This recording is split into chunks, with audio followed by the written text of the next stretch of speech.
Platinum End is one of those anime that the community seemed to write off almost immediately. It received mixed reviews, many people called it disappointing, and over time it became known as the anime made by the creators of Death Note that failed to live up to the hype. But after finally watching it myself, I honestly think Platinum End is one of the most misunderstood anime of the last decade. The biggest reason people were so harsh on Platinum End is because of who created it. The series was made by the legendary duo behind Death Note. When you follow up one of the most influential psychological thrillers ever made, expectations are almost impossible to meet. People expected another Death Note, another battle of genius minds. Instead, Platinum End tells a completely different story with different themes, different characters, and a very different message. If you judge Platinum End for what it is instead of what you wanted it to be, there's a lot to appreciate. It has fascinating philosophical questions, memorable villains, genuinely emotional moments, and one of the most unique survival game concepts in modern anime. It isn't trying to be Death Note 2.0, and I think that's exactly why it deserves a second chance. The story follows a teenager who has spent most of his life suffering after losing his family in a tragic accident. He is forced to live with abusive relatives who make his life a living nightmare. He is saved by a guardian angel. She reveals that he has been chosen as one of 13 candidates to become the next god. Every candidate is paired with an angel who grants them supernatural abilities, including wings that let them travel at incredible speeds and special arrows that can either make someone fall hopelessly in love for a limited time or kill them instantly. These 13 candidates must compete until only one remains to inherit the role of God. What makes Platinum End so interesting is that not every candidate wants the same thing. Some genuinely want to create a better world, while others see the competition as an opportunity to gain power, manipulate society, or simply indulge their darkest desires. As their goals begin to clash, the series quickly evolves from a supernatural survival game into a battle of ideals, forcing each character to answer the same question. What kind of person deserves the power of a god? Like the Hunger Games, a small group of contestants are thrown into a deadly competition where only one person can ultimately win. Every candidate has different motivations, alliances constantly shift, and anyone could become friend or enemy depending on what they want. At the same time, it's also a psychological battle. Instead of relying only on brute force, the contestants have to outthink each other, manipulate situations, and decide how far they're willing to go to achieve their goals. But it also shares a lot of DNA with Death Note. Rather than focusing purely on action, Platinum End constantly explores morality, justice, free will, and what it truly means to deserve ultimate power. Every major conflict is driven by opposing ideologies instead of simple good versus evil, making it just as much a battle of philosophies as it is a battle for survival. Platinum End is what Sword Art Online wishes it could have been. Both series are built around incredible high-concept ideas. Sword Art Online had the premise of a full-dive virtual reality death game where thousands of players were trapped in a world where failure meant death.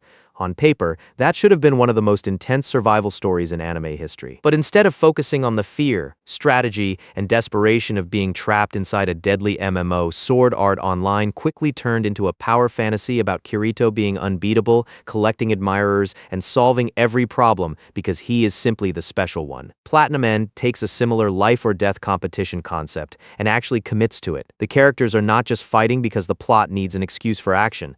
They are fighting because they are competing over the fate of humanity itself. Every candidate has their own beliefs, their own morality, and their own vision of what the world should become. The conflict is not just about who is stronger. It is about who deserves power and what someone would do if they were given the ability to reshape reality. That is where Platinum End succeeds where Sword Art Online fails. Platinum End understands that a great premise is only as good as the questions it explores. It does not waste its concept by turning every conflict into another excuse to make the main character look cool. It actually examines its world and asks difficult questions about justice, humanity, religion, and whether people can be trusted with unlimited power. Sword Art Online had a world where players were literally trapped in a game and could die at any moment, yet somehow struggled to make that situation feel dangerous. The series introduced one of the most exciting setups imaginable and then repeatedly softened the consequences until the death game barely felt like a death game anymore. The biggest threat was not the monsters, it was the writing. Platinum End, meanwhile, is not afraid to make its characters suffer,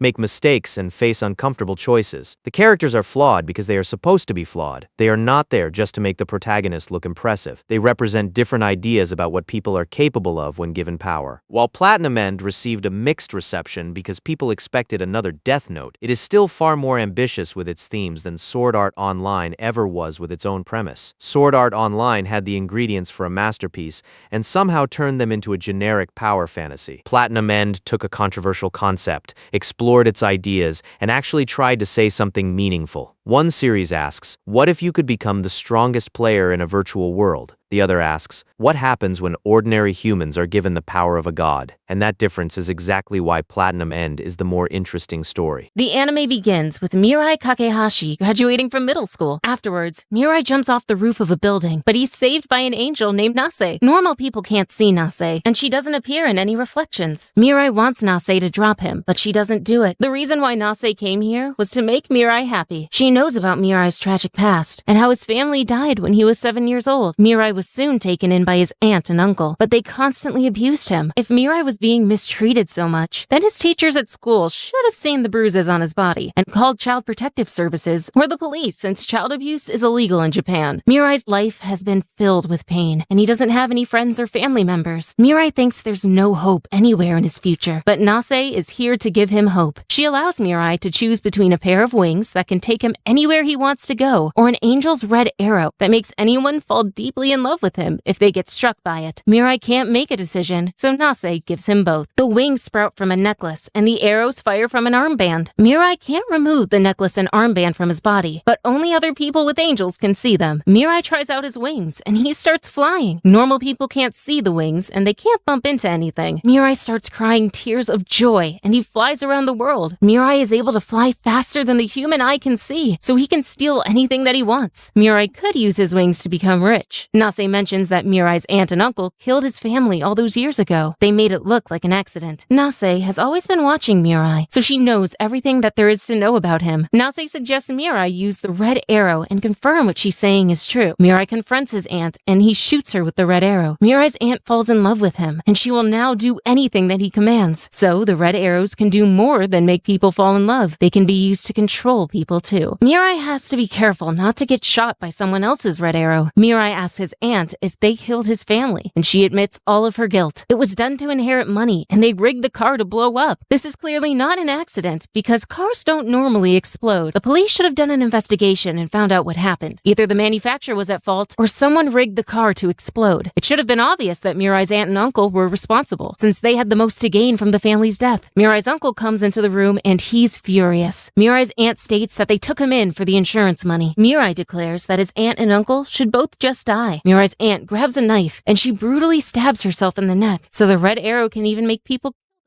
if they've done something that merits death. Mirai is about to call an ambulance, but it's too late since his aunt is dead. Another angel is here to collect Mirai's aunt's soul. Mirai vows to find happiness and go on living for his family's sake. There's a time skip of 3 days, and Mirai is living in a hotel. Mirai hasn't used his wings or red arrow in that time. Mirai doesn't have to worry, since his uncle thinks that his aunt went crazy and Mirai doesn't have a lot of money left, but he doesn't want to steal money since things acquired from theft or deception don't bring him any joy. It'll be difficult for Mirai to find a real job that pays well since he's 15 years old, and in Japan, 15-year-olds have restricted occupations and hours of activity, so they earn a lot less money than an adult. Mirai defines ordinary happiness as the kind of happiness that he had back before he lost his entire family. Mirai desperately needs money, so Nase suggests that he kill his uncle and all of his kids. Then all of his uncle's money will become Mirai's inheritance. But Mirai doesn't want his uncle to die the way that his aunt did. Mirai is suffering from Stockholm Syndrome. He shouldn't feel remorse or sympathy for his uncle because he was treated badly by him for many years. Mirai should use the red arrow and get revenge for what was done to him. Nase explains that Mirai can use a white arrow to instantly kill people 100% of the time. Special rank angels have the white arrows, and they can use them to give people a painless exit on their way out. The white arrows are a lot more deadly than the red arrows, so Mirai Mirai needs to be extra cautious. Nase reveals that there are currently 13 god candidates residing on Earth, and each one of them also has a personal angel. They've all been given wings and arrows as well. One of the 13 god candidates will be chosen to become the new god, since the current god is about to relinquish his throne to the next human. When an angel's chosen human becomes god, they can stop working and live a quiet life beside the new god. Additionally, the human who becomes god can acquire anything they want. The new candidate will be selected in 999 days. This is a very long time for a death game. Usually, they take place over the course of a couple days. Hiding and waiting is a viable strategy since this is a battle royale and the last person alive wins, but they would have to wait almost 3 years for the death game to end. The god candidates should use their arrows and wings as little as possible. The more that they use the arrows and wings, the higher chance of being discovered by another god candidate. Nase tells Mirai that if someone else ends up becoming god, then his arrows and wings will be taken from him. If Mirai becomes god, then he can use the arrows and wings all he desires. Mirai isn't interested in becoming god, and he just wants to obtain ordinary happiness. The angels should have chosen better candidates to participate in this battle royale. It's not going to be a very compelling death game if the people competing don't care about the prize. This is the equivalent of choosing filthy rich people to compete in Squid Game. They wouldn't risk their lives, and they would all quit since they don't desperately need the money. Mirai and Nase watch the news. A comedian named Tanma Rodriguez is being interviewed, and he also has an angel, which means he's a god candidate, so angels can appear on the television screen. Going on the news is a bad decision for the god candidates, because they're putting a huge target on their back and revealing their secret to any god candidate who's watching. Nase says that red arrows can be active on up to 14 people at once. Tanma is currently dating 5 women, so if that's true, then he can still shoot 9 more people with his red arrow. The arrows never miss their target, but the wings are faster than the arrows, so if you fly away, then the arrows can't catch you. This would only apply to other god candidates though, since they have wings. Ordinary people can't escape the arrows no matter what. The effect of the red arrows naturally expire in 33 days, and a person can be shot by a red arrow once. A guy dressed in a suit of armor, named Metropolyman, finds and kills Tanma with a white arrow. That's 1 down. There wasn't much Tanma could have done, since Metropolyman killed him before he had the chance to defend himself. If Tanma was quick enough, then he might have been able to use his own red arrow and deflect the attack, but he reacted too slowly. It's Tanma's own fault that he died. By going on the news, Tanma invited the other god candidates to find and kill him. The god candidates need to keep their identities a secret. Furthermore, the god candidates should never let their guards down. They were told that one of them can become the new god, so the other god candidates will probably all be hunting and killing them. This isn't the time to be relaxing and having fun. The red arrow's effect ends when a god candidate dies. Mirai applied to a high school, and he wants to get in on his own merits. Mirai sees on the news that Tanma was killed. The cause of death is unknown, so if the god candidates use a white arrow to kill someone, the police won't be able to trace it back to them. Mirai used a red arrow to make his uncle turn himself in. He received money to buy a new condo. There's a bank robbery, and Metropolyman shows up. Mirai and Nase watch the news. They see Metropolyman has wings, so he's a god candidate. Metropolyman shoots the police officers with red arrows, so they all listen to him. Metropolyman shoots a bank robber with a red arrow, and he orders him to turn himself in. Metropolyman kills another bank robber with a white arrow. Mirai sees that Metropolyman has both the red and white arrows, so it means that he has a special rank angel too. Metropolyman announces his intention to defeat the other 12 god candidates. Metropolyman claims that he's already killed 1 god candidate, and he won't run or hide from the others. It's fine that Metropolyman is on the news right now since he's wearing a suit of armor and has his face hidden, so nobody knows who he is. Metropolyman should use a voice changer though, since people might be able to identify him based on the sound of his voice. Moreover, Metropolyman shouldn't wear a cape. If you've seen The Incredibles, then you'll know why. Capes get in the way of everything and cause unnecessary deaths. Mirai tells Nase to get away from him because it's too obvious that he's a god candidate if she's nearby. This is a smart decision. The god candidates shouldn't stand near their angels when they're out in public because the other god candidates will be able to immediately spot them amongst the crowd. Mirai wishes for his status as a god candidate to be revoked since he doesn't want to die. That's not an option though, since Mirai would have to return his wings and arrows. If he does that, then he'll die. So the god candidates can't willingly quit the death game. Mirai should have asked Nase how everything worked before accepting the wings and arrows. Nase informs Mirai that only people who have lost the will to live were chosen as god candidates since they're dissatisfied with the world and really want to make an effort to improve it. Not all of the god candidates have wings, red arrows, and white arrows. It depends entirely on the rank of their angel. Special rank angels have all 3. First rank angels have red arrows and wings. Second rank angels have either red arrows or wings. In other words, this isn't a fair death game since not everyone has the same exact abilities. The biggest threat is definitely only the god candidates who have special rank angels, because they have wings, red arrows, and white arrows. The god candidates with second rank angels have a notable disadvantage. Angels can be promoted or demoted at any time. Mirai chooses to go to class since he won't find happiness if he stays cooped up inside. This is a bad choice. Mirai is much safer if he never goes out in public because he won't be putting himself in danger. We later find out that all of the god candidates are from Japan, so if Mirai moved to a different country and kept to himself, then it would be difficult for the other god candidates to find him. Mirai can use his wings and fly anywhere in the world, so it shouldn't be hard to move somewhere else. Nase stays behind while Mirai goes to school. She suggests Mirai use a red arrow and make his crush, Saki, fall in love with him, but he refuses to use an arrow to control Saki's feelings. Mirai goes to his new high school, and he sees an angel, so someone else at the school is a god candidate. The angel confronts Mirai, and he knows that he saw him. Mirai shouldn't have reacted when he saw the angel. If he acted natural and kept walking, and it would have seemed like he didn't notice anything unusual. This is exactly why Mirai shouldn't have gone outside. He's part of a death game and could be killed at any moment. Life shouldn't continue as normal for Mirai. Saki comes and she shoots Mirai with a red arrow. Saki is a god candidate as well, and it was her angel that Mirai encountered. His name is Revel. Nothing changes after Mirai gets shot by Saki's red arrow because he already loves her. So god candidates shouldn't waste their red arrows by shooting people who are in love with them. Mirai flies to Saki's room, and he waits for her to join him after the school's entrance ceremony. Mirai says that his angel is a special rank and he has white arrows. Saki can't dodge the arrows because she doesn't have wings. This means that Revel is a second rank angel. Revel wants Mirai to be Saki's wings. Mirai accepts and he vows to protect Saki. Mirai and Saki touch hands and they connect their armbands. This serves as a lifeline. Mirai is willing to die to protect Saki. Teaming up with other people in a battle royale isn't a good choice since there can only be one winner in the end. Mirai and Saki will have to turn on each other sooner or later, so this alliance is temporary. It's better to work alone from the start instead of risk being backstabbed later. Unless they can somehow make it like the ending of the Hunger Games and have multiple winners, but that's unlikely because one person can become the new god. Mirai doesn't have a choice since he's being controlled by Saki, but once the 33 days are up, Mirai should kill Saki to increase his own chance of survival. Mirai flies away with Saki. It seems like the wings don't have an altitude limit because Mirai is flying very high without any problems. Revel is worried about Metropoliman because he's posing as a hero of justice to draw out the other god candidates. Revel doesn't think that Metropoliman is fit to become god, and he hopes his plan will ultimately fail. Nase comes to talk to Mirai. She mentions that if the current owner passes away, their wings and arrows can be transferred to someone else. So if Metropoliman dies, then Mirai can take his wings and arrows and give them to Saki. Revel is known as the angel of trickery, so Mirai should be careful around him and make sure he doesn't get deceived by Revel. Angels aren't allowed to directly harm the god candidates, but they can still influence them indirectly. If this is the case, then the angels could lie and give false information to the other god candidates to throw them off their track. Revel requests Mirai to live with Saki to protect her. Mirai doesn't mind that, and Saki allows him to stay with her. Metropoliman shoots a drug dealer with his red arrow and makes him surrender to the police. Metropoliman's angel is named Mesa. None of the other 11 god candidates have come for Metropoliman, and he's become a tabloid hero. There's a time skip of 33 days. The red arrow's effect has worn off, and Mirai hasn't changed at all. Mirai thinks that Metropoliman is unfit to become god since he threatens everyone's happiness. Mirai intends to take down Metropoliman and find happiness with Saki. A video of Metropoliman plays on a live broadcast. He proposes a peaceful resolution to the other god candidates. Metropoliman wants all of the god candidates to get together at a stadium and talk things out. This is obviously a trap to lure out all of the god candidates, so Mirai and Saki shouldn't go to the stadium. Metropoliman has a white arrow, so he can easily kill the other god candidates. It's doubtful that Metropoliman's objective is to talk to the other god candidates and find a peaceful resolution. Metropoliman picked that particular stadium because it doesn't have a roof, so god candidates with wings can show up or flee at any time they choose. Metropoliman hopes that many other people will come so that the god candidates can blend in with the crowd. Mirai and Saki go to the stadium the day of the meeting. This is not a wise decision. The event is being broadcasted live on the news, so Mirai and Saki don't need to be in person to find out what Metropoliman is going to do or say. They can watch the news from the safety of their home instead of risking their lives. The event is being broadcasted by a news station called Sakura TV, which also appears in the author's other works, Death Note and Bakuman. It's unlikely that the three franchises take place in the same universe, but that's a nice little Easter egg. There are several angels at the stadium, so there are other god candidates here. Mirai shouldn't look up at the angels since it's a dead giveaway that he's a god candidate. Mirai shouldn't react to things that only god candidates can see. In addition to that, Mirai and Saki should wear disguises in case people try to secretly take their picture. Metropoliman shows up exactly on time. There are two other people dressed in suits of armor, Metro Blue and Metro Yellow. They both have wings and red arrows, so they're god candidates with first-rank angels. Metro Blue shoots Metro Polyman with a red arrow, but it can't pierce his armor. It turns out that Metro Polyman has already been shot by a different red arrow, so a person can't be shot by multiple arrows at the same time, and they must wait until the current red arrow's effect wears off to be shot by another red arrow. The god candidates who are working together could shoot each other with red arrows to make sure that nobody else does it. Metro Blue and Metro Yellow realize that it's not the real Metro Polyman in that suit of armor. It's an imposter who was shot by a red arrow and is being controlled by Metro Polyman. As stated before, this was certainly going to be a trap, and it turned out to be the case. Metro Polyman dropped the imposter here. There's no guarantee that the imposter isn't another god candidate, though, so the characters still need to be cautious. Metro Blue and Metro Yellow know that Metro Polyman will have to show himself to fire his white arrow, which will make him vulnerable. They also know that Metro Polyman can't kill both of them at the same time, because there's a 2-second cooldown period before shooting the white arrows. That's true, but god candidates can still be killed via normal methods. They aren't immune to other ways of dying. So if Metro Polyman bombed the stadium or something, then Metro Blue and Metro Yellow will still be killed if they don't escape the explosion in time. Metro Polyman's arrow has a range of 31.6 meters, so he has to fire from somewhere close by. Now that Mirai and Saki know the approximate range of the arrows, they should stay out of reach. The real Metro Polyman appears on the screen. He admits that the guy standing there is an ordinary human who is shot by a red arrow. There's no need to be concerned about him since he can't fly or fire arrows. This could be another trick, so the characters shouldn't trust Metro Polyman. Metro Blue and Metro Yellow were wrong about the arrows. If Metro Polyman fires both of his arrows together, then it takes 1/3 of a second since they're separate objects. There was no need for Metro Polyman to reveal any of this information. He put himself at a disadvantage. The other god candidates now know how his arrows work. It might be possible to react in time, since the fastest conscious human reaction is around 0.15 seconds. Metro Polyman is probably lying. He did set up this trap, so it's not like Metro Polyman is a trustworthy and honest person. Metro Polyman doesn't feel like fighting Metro Blue and Metro Yellow, so he's not going to make an appearance. A young girl named Chio starts flying. She's a god candidate who wants to join Metro Blue and Metro Yellow since she's scared of getting killed by Metro Polyman. Chio has wings and no arrows. Metro Blue is about to shoot Chio with a red arrow, but Metro Polyman shows up and he does it first. Metro Blue and Metro Yellow shouldn't have hesitated. They should have immediately shot Chio. It's not like they had anything to lose since they didn't shoot 14 people yet and had more red arrows available. Chio could have dodged Metro Polyman's red arrow. Unlike Saki, Chio has wings, so she can fly away. Metro Blue tries to shoot Metro Polyman with a red arrow, but he escapes. Now, it's 2-on-2. Metro Blue and Metro Yellow try to recruit more god candidates at the stadium. They're only willing to work with other people if they get shot by the red arrows. Nobody should accept this offer. As we saw before, people can be controlled to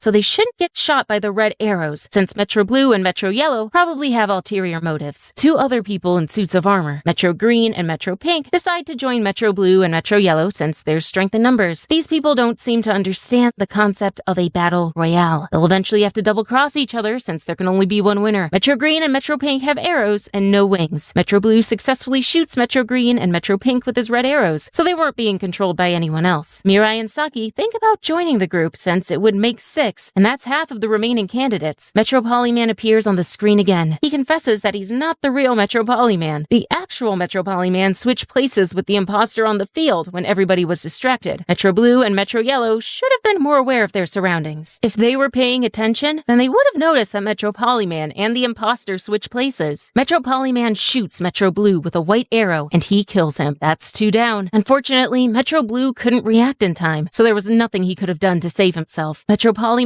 also shoots Metro Yellow with a red arrow. Metro Green and Metro Pink are freed from Metro Blue's command since he died. Metro Green and Metro Pink are actually just regular human pawns controlled by Metro Polyman. He paid them a lot of money to act like god candidates, so people who are rich will have a big advantage in this death game since they can control people without needing to shoot them with the red arrows. It's similar to a pay-to-win video game. Mirai should use his wings and steal a bunch of money if he wants to even out the playing field. Mirai is not likely to win by following the rules and being a good boy. Metro Metro Blue and Metro Yellow should have been more skeptical. They could have asked Metro Green and Metro Pink to show off their red arrows before shooting them to confirm whether or not they were actual god candidates. An angel appears to take Metro Blue's red arrow and wings. However, Metro Polyman states that they belong to him now, so the angel gives them to him. It's time for the second act to begin. Metro Yellow and Chio are handcuffed together. Metro Polyman can't make Metro Yellow die since he hasn't done anything that merits death, so the red arrow has its limits. People can't be controlled to die if they don't genuinely believe that they deserve it. Metro Polyman shoots Metro Yellow with a white arrow and he kills him. That's 3 down. Metro Yellow couldn't do anything since he was under Metro Polyman's control, and he was handcuffed to Chio, so he couldn't fly away either. Metro Polyman is about to shoot Chio with a white arrow, but her angel appears and she begs him to stop. There's not much Chio can do. If she wasn't under Metro Polyman's control, then Chio might be able to fly away after escaping the handcuffs by dislocating her thumb or picking the lock, but she isn't able to do either of those things right now. This is why getting shot by a red arrow is bad and should be avoided at all costs. Mirai is about to save Chio, but Nase comes and she urges him not to do anything. Nase made the right call. Mirai and Saki probably won't be able to beat Metro Polyman even if they team up against him, since he's an expert strategist, so they would end up getting killed. If Chio dies, then there would be one less contestant to worry about, and their own chances of winning go up, so Mirai and Saki shouldn't risk their lives to save her. It's better to do nothing. Mirai and Saki shouldn't be helping their opponents. Someone uses their phone to take a picture of Mirai and Saki. They should have remembered to not look up, since only god candidates can see the angels. Metro Polyman won't be able to use Chio to lure out any more god candidates, so he kills her because she's of no further use to him. That's 4 down. Nase talks to Metro Polyman, and she mentions that she doesn't care if her own candidate becomes god or not. She wants him to be happy. Nase accidentally revealed that her candidate was a male. This isn't much to go on, but Nase shouldn't have said anything at all. If Nase was going to speak to Metro Polyman, then she should have lied and given him false information. Nase threatens to have her partner kill Metro Polyman if he gets close to becoming god. Nase orders all the god candidates to blend in with the people, leaving the stadium and go home. Metro Polyman takes the wings and arrows from Metro Yellow and Chio. He now has several pairs of wings and red arrows. Mirai and Saki feel guilty for not doing anything. There's no need to feel sad or ashamed. Mirai and Saki aren't the ones responsible for the deaths. Additionally, the fewer god candidates there are, the better. So Mirai and Saki should feel relieved that their own chances of surviving the Battle Royale death game have gone up. Revel thinks that the police are going to get involved, but they won't be able to arrest Metro Polyman due to his wings and arrows. Mirai knows that they have to kill Metro Polyman, but unfortunately, he doesn't have it in him to do it. A flashback scene shows that Mirai's dad taught him to never hate or kill people. That's noble, but this is a death game. The other god candidates like Metro Polyman don't share the same sentiment as Mirai, so he's gotta fight fire with fire if he wants to win. Saki intends to find allies and join forces with some of the god candidates for mutual protection against Metro Polyman. A god candidate named Nanato Mukaido appears. Mirai and Saki are about to shoot him with a red arrow to prove that he's not being controlled by anyone else, but Nase knows that Nanato isn't trying to lie to them. Nanato explains that he has late-stage terminal cancer, so he doesn't have a lot of time left to live. An angel made Nanato a god candidate and told him that he would live for thousands of years if he became god before succumbing to his illness. Nanato doesn't think that he'll be chosen as god though, since he won't last 999 days. Nanato decided to stop getting treatment for his cancer and started plotting what he could accomplish with his wings and arrow. Nanato shot rich people and commanded them to leave his family 200 million yen, which is around 1.4 million US dollars. Nanato doesn't think that a selfish person and thief like him deserves to be god. Nanato shouldn't feel bad. He's simply trying to do what's best for his family. The majority of people would probably do the same exact thing as Nanato if they were in his position. Nanato wants his children to be happy, so he can't allow Metro Polyman to become god. Nanato plans to form an alliance with as many god candidates as possible to defeat Metro Polyman. Nanato shot private eyes and psychologists with his red arrows until he reached the 14-person limit. Nanato shouldn't have used all 14 of his red arrows in case he needed to use them in a pinch. Nanato should have saved 1 or 2 red arrows just in case. Nanato sent the private eyes and psychologists that he shot to the stadium. They reported back on which people could see the angels and arrows. That's how Nanato discovered that Mirai and Saki were god candidates. Nanato could have shot a rich person with his red arrow and then used the money to hire people instead of shooting them. As we saw before, Metro Polyman paid people to act like god candidates, so money is as useful as a red arrow. Mirai and Saki state that they don't really want to become god. Mirai agrees to help Nanato stop Metro Polyman, but only if he continues getting treatment for his cancer and fights until the end. Nanato accepts Mirai's request, since he wants to live as many days as he possibly can. Nanato's angel is named Beret. She's the angel of knowledge. Beret used to be a special rank angel, but she was demoted to first rank for constantly flaunting her knowledge. It's possible for angels to get promoted or demoted at any time, so maybe Beret can get promoted to being a special rank again if she doesn't flaunt her knowledge anymore. Nase believes that Metropolyman's angel is Mesa. She's the angel of greed. Nanato mentions that he used to work for a large clothing company, and he designed the products. Nanato shows Mirai and Saki some costume ideas so that they can conceal their identities for protection, like Metropolyman. This is a smart decision so that they don't reveal who they are to the public and the other god candidates. Nanato flies away, and he plans to hold another strategy meeting tomorrow. Metropolyman is actually a high school student named Kanade Uryu. He has a friend named Mizukiyo Minamikawa. Kanade wishes to become god so that he can bring his little sister back to life. If Kanade merges both of his arrows, he can easily reach up to 60 meters. If Kanade combines 3 arrows, he can reach 90 meters. So the more arrows that a god candidate collects, the stronger they'll become since they can be stacked together. Maybe the wings can also be merged and make a person fly faster. If you can stack the arrows, then perhaps you can stack the wings as well. Nanato found another god candidate at the stadium. It's a young boy, and he wants to contact him. There are 4 god candidates left to find, so they should watch out for people who come into wealth or become popular in an unnatural way. Revel mentions that wings and arrows can be given to humans who aren't god candidates, but under certain conditions. A middle school serial killer girl escapes from a juvenile training school. Mirai, Saki, and Nanato think that Metropolyman gave the girl wings. A photo of the girl has been uploaded to the internet, and her name is Mimi Yamada. She used to be an amateur model until she was arrested and incarcerated. According to the eyewitnesses, the staff showed Mimi out of the front gate. They had big smiles on their faces and waved as she left. As soon as Mimi was out, she vanished instantly. This confirms that Mimi has a red arrow and wings. Metropolyman commands Mimi to only kill ugly girls. Revel reviews everything they know so far. Metropolyman has a few extra sets of wings and arrows that he obtained from eliminating the other god candidates. In order to give a regular human the wings or arrows, a god candidate must first shoot that person with a red arrow. Once the tools have been shared, the human can use the wings and arrows as they please until the red arrow's effect wears off after 33 days. So god candidates with extra wings and arrows can create their own powerful army. Until the 33 days are up, Mimi can use the red arrow and wings to commit more murders. Nanato suspects that Metropolyman is using Mimi to lure out the other god candidates so that he can kill them. This is the most likely scenario, so the characters shouldn't take Metropolyman's bait. Just wait 33 days and Mimi won't be a problem to them anymore. The police can deal with her. There are over 900 days remaining until the death game ends, so there's more than enough time left. However, Nanato wants to kill Mimi as fast as possible, since she's a murderer and she'll kill many more girls in the future. Nanato plans to turn the tables this time and have Mirai shoot Metropolyman with his white arrow. If Metropolyman is killed, then Mimi will return to normal. But Mirai doesn't want to kill anyone with his white arrow. This is a death game, so it's either kill or be killed. Mirai shouldn't be so reluctant because Metropolyman won't hesitate to kill him if he had the chance. Mirai should realize that killing Metropolyman is the best outcome for everybody, since he won't be able to kill anyone else. Mirai would technically be saving lives, so he shouldn't feel remorseful for killing Metropolyman. Mirai still can't go through with it, and he won't be able to kill Metropolyman with the white arrow. Mirai states that he would rather get killed than kill someone else. If Mirai won't kill anyone, then he should hide and wait for the death game to end. He won't be able to survive any of the fights since the other god candidates will want to kill him. And if the wings or arrows can be transferred to other people, then Mirai should give his white arrow to someone else since he's not going to use it himself. Nanato wishes to kill Metropolyman so he can use the white arrow to do it. Nanato introduces his angel Beret to the other characters. Nanato brought a bunch of guns and ammo so that they can defend themselves. The rules don't prevent people from using guns, so they don't even need white arrows to kill the other god candidates. Although, if the other god candidates have wings, they'll easily be able to dodge the bullets, so the guns can only kill the god candidates without wings, or if they don't react fast enough to evade. Nanato offers Mirai and Saki a gun, but they refuse to take them. They need to defend themselves. They don't have to kill other people with a gun. Shooting their leg and incapacitating them is enough. People on social media spot Mimi flying near the Grand Tower. Metropolyman is making the trap obvious. Anyone who's not a cop at the crime scene must be a god candidate. There's nowhere to hide on the tower, and they have to fight openly, so they can't blend in with other people like at the stadium. Mimi shoots several cops with her red arrows. She orders them to take the corpse down with them and make sure that nobody else comes up. Metropolyman intends to lure the other god candidates to the top of the tower and shoot them with white arrows. Nanato plans to act as a decoy. When Metropolyman is focused on killing Nanato, Mirai can shoot him with a red arrow. Nanato can't shoot anyone at the moment since he used up his quota of red arrows. This is exactly why Nanato should have left 1 or 2 arrows in his possession. Beret states that a god candidate can shoot someone and give them a red arrow, then order that person to shoot them them, but this nullifies the first arrow that was initially fired, so only the second arrow remains in effect, and it causes the positions to be reversed. Nanato and Mirai wear some protective suits. The protective suits won't save their lives though, since Metro Blue and Metro Yellow were also wearing armor, and they died after Metro Polyman shot them with a white arrow, so Mirai and Nanato should still be cautious. Revel and Saki will stay behind. Nanato plans to kill Mimi if Metro Polyman doesn't show up. Mirai or Saki should shoot Nanato with a red arrow, so that Metro Polyman and Mimi won't be able to do it. Mirai and Nanato fly to the tower. Metro Polyman isn't there, but he's watching. Metro Polyman suddenly blows the tower up. Fortunately, Nanato survives since he was wearing the protective blast suit. Nanato shouldn't have gotten close since it was a trap. Mimi died in the explosion. Metro Polyman arrives. He aims his white arrow at Mirai and Nanato. Mirai shouldn't have gotten distracted. It was obvious that Metro Polyman was using the explosion as a diversion to swoop in and kill any god candidates who showed up. Mirai wants to know why Metro Polyman thinks that it's okay to kill people. Metro Polyman states that he plans to become god, so sacrifices have to be made to achieve that. Mirai wonders if Metro Polyman knows what it's like to lose a family member. He does, since he lost his little sister, and she was the most important person to him. Metro Polyman states that from now on, he'll only kill god candidates. This is a blatant lie. Metro Polyman has killed several innocent people, so he's not going to stop because Mirai scolded him. Mirai is way too gullible and naive. He shouldn't trust what other people say right away. Nanato has recovered and he can fly, but he has no intention of ending this by simply taking off. Nanato doesn't understand why Metro Polyman is still around, since he's outnumbered 2-1. Metro Polyman most likely has other people under his control. We've already seen that he's a master at planning and manipulation, so there's no way Metro Polyman would be here if he didn't have something else arranged. Metro Polyman will only fight when he has the advantage. Nase floats behind Nanato, while Beret floats behind Mirai. Nanato instructs Mirai to prepare to fire his red arrow. This makes it seem like Mirai has a red arrow and Nanato is the one with the white arrow. This is a clever trick. Metro Polyman will focus all of his attention on Nanato and try to kill him first, since he thinks that he's the bigger threat. Mirai can shoot Metro Polyman with the red arrow when he's preoccupied with Nanato. Metro Polyman reveals that he planted a bomb in a different location in case none of the god candidates showed up here. Nanato thinks that Metro Polyman is bluffing, and Nase confirms that he's lying. However, Meza knows that Nase needs to see a person's face in order to tell if they're being truthful or not, so she's the one who's dishonest. It's almost certain that Metro Polyman is lying, since he was using Mimi as bait. There would be no reason for him to plant a bomb in a different location. Metro Polyman is about to press the button to detonate the bomb, but Nanato urges him to stop at the last moment. Metro Polyman agrees not to detonate the bomb if he can kill either Nanato or Mirai and take their wings and arrows. Metro Polyman chooses to kill Nanato. He shoots Nanato with the white arrow, but Mirai uses his red arrow to deflect the attack. Mirai attempts to stab Metro Polyman with his red arrow, but he dodges. Metro Polyman shoots Mirai with his white arrow, but Mirai uses his red arrow to parry it, so the arrows can be used offensively or defensively. Going for the offensive option is the ideal choice. You've probably heard the phrase, the best defense is a good offense. Basically, it means that being offensive is better since it'll preoccupy the opponent and hinder their ability to counterattack. Mirai continues to fend off all of Metro Polyman's attacks. Mirai and Nanato should fly away. Mirai can't keep this up forever, so the other way to avoid getting hit by the white arrow is to escape. Nanato shoots Metro Polyman's blind spot with his guns while he's distracted. Metro Polyman's mask breaks, revealing his face. Mirai sees who Metro Polyman is, and he takes off. Metro Polyman's suit was bulletproof, so Nanato wasn't able to kill him. Even so, getting shot would hurt a lot since Metro Polyman can feel the impact of the bullets. Metro Polyman has some broken bones, so the characters should check the nearby hospitals to see if anyone who matches his injuries and description visits. Mirai saw Metro Polyman's face, so he should be able to spot him amongst the crowd. Mirai and Nanato fly back to Saki's house, and she's relieved that they're both alive. Mirai regrets not shooting Metro Polyman with his red arrow, since he flinched when Nanato shot at him. Mirai is clearly not cut out for battle. Mirai has never gotten into a fistfight with anyone, and he always took the beatings without saying anything. As previously mentioned, Mirai should go into hiding for the remainder of the death game if he wants to survive. It's not like the god candidates have to fight each other or anything. Mirai knows that he's weak. Nase reminds Mirai that they're doing this so everyone can be happy. Metro Polyman shoots a doctor with a red arrow and has him take some x-rays of his head. Afterwards, Metro Polyman kills the doctor with his white arrow. Metro Polyman admits that he lied about the threat of another hidden bomb and that he wouldn't kill anyone other than god candidates. So Nase was accurate about Metro Polyman lying. She doesn't need to see a person's face to determine if they're being deceptive. Revel explains to Nanato how Saki was chosen to become a god candidate. Kanade goes to school the next day. Mizukio suspects that he's Metro Polyman. Kanade's family owns a weapons industry, so it would be easy for him to get a flying suit and bombs. Mizukio should act normal because Kanade could easily kill him with the white arrow if he slips up. Mirai describes describes Metropoliman's appearance to the other characters. There aren't many high school students in Japan with pale skin, white hair, and white eyes, so it shouldn't be too difficult to find Metropoliman. Nanato tells his wife the truth about what he's been doing, but she doesn't believe him, of course. Mirai and Saki talk in bed together while their angels go somewhere else. Saki feels like baggage since Mirai constantly has to protect her, but Mirai doesn't feel that way. Saki and Mirai used to visit the beach and go camping together when they were kids. Saki feels extremely guilty since she didn't reach out to Mirai after his family died. Furthermore,